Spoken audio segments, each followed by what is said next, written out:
How to separate alcohol and water. The process of separating alcohol from water can be done in several different ways.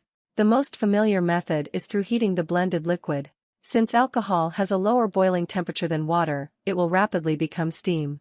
It can then be condensed into a separate container. You can also freeze the alcoholic mixture, which allows for partial removal of the non-alcoholic components. What remains will be more rich in alcohol. Use ordinary table salt to separate isopropyl alcohol from water. The result will be a condensed isopropyl alcohol, not a drinking alcohol. Method 1: Distilling alcohol from water. 1. Create a closed system for distillation.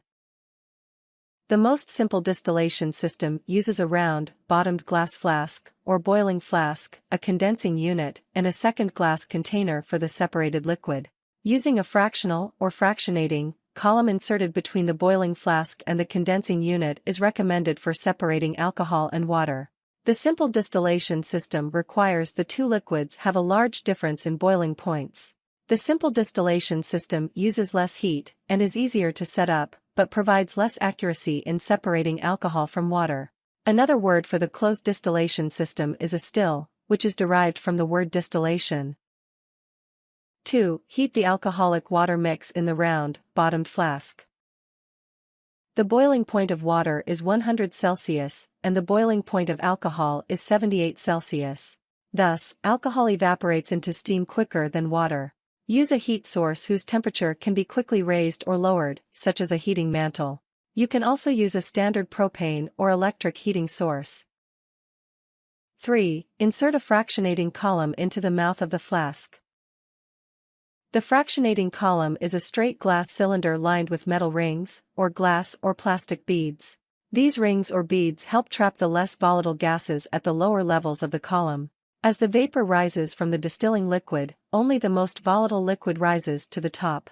In a mixture of alcohol and water, alcohol would make its way to the top ring.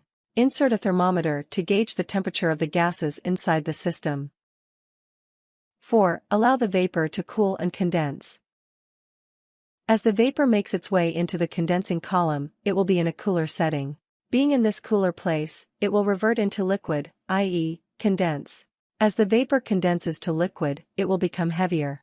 The liquid alcohol will then drop into the collection vessel. The condensing column may be lined with cooling water to speed the process. Method 2: Separating alcohol through freezing. 1. Start with a liquid that is 5%, 15% alcohol.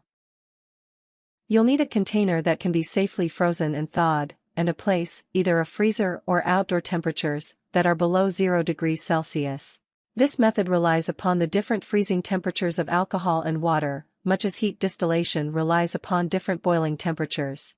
This is an ancient technique of separating alcohol from water, practiced since the 7th century. Freeze distillation is sometimes known as the Mongolian still. 2. Place the alcoholic liquid into a container. As water expands when it freezes, make sure that your container is large enough to hold the expanded liquid without bursting. The water content of the liquid will expand, but the amount of alcoholic beverage will be much less, due to the extraction of the water. The freezing point of water is 0 degrees Celsius, 32 degrees Fahrenheit, while the freezing point of alcohol is -114 degrees Celsius, -173 degrees Fahrenheit. In other words, alcohol will never freeze under ordinary conditions. Siphon the liquid from the frozen substance once a day. The longer you leave your container in the freezer, or outside, the higher the alcoholic content of your remaining liquid. For larger amounts, use larger containers. Be sure to use food-grade plastic containers, as lower-quality plastics may contaminate your beverage. 3. Remove the frozen material from the container. The frozen material will be mostly water, while the alcohol, which has a higher freezing temperature, will be left behind. The remaining liquid will be higher in alcoholic content, though not pure alcohol. It will also have a stronger flavor. For that reason, this is a popular distillation technique with hard apple cider, or applejack, ale, or beer. The name applejack comes from the freeze distillation process, which has historically been known as jacking. Method 3: Salting out alcohol from water. 1. Add salt to isopropyl alcohol to process by azeotropic distillation. This distillation process separates the water from the alcohol by dehydration. Dehydrated isopropyl can be used as fuel, as a removal for fleas and ticks from pets, as an antiseptic for pets or humans, or as a deicer for windshields. Dehydrated isopropyl is an essential part of creating biodiesel fuel. This process is known as extractive distillation. 2. Gather your materials. To separate water from isopropyl alcohol, you'll need the original isopropyl alcohol mix, 50% to 70% isopropyl alcohol mix, and a container to hold this liquid when finished, a wide-mouth glass jar for mixing, 1-2 gallon, 1 pound of non-iodized table salt, and a baster with reduced size nozzle. Make sure all your materials are clean, including the jars and your baster. Isopropyl alcohol is commonly sold over the counter in pharmacies in 16 oz containers, or 1 pint. You'll need 2 pints for a 1-2 gallon sized mixing jar. 3. Fill the mixing container about 1/4 full of table salt. Make sure you're not using iodized salt or it will contaminate the distillation process. This should be roughly the contents of 1 standard container of table salt. Use any brand of salt you choose, as long as it's not iodized.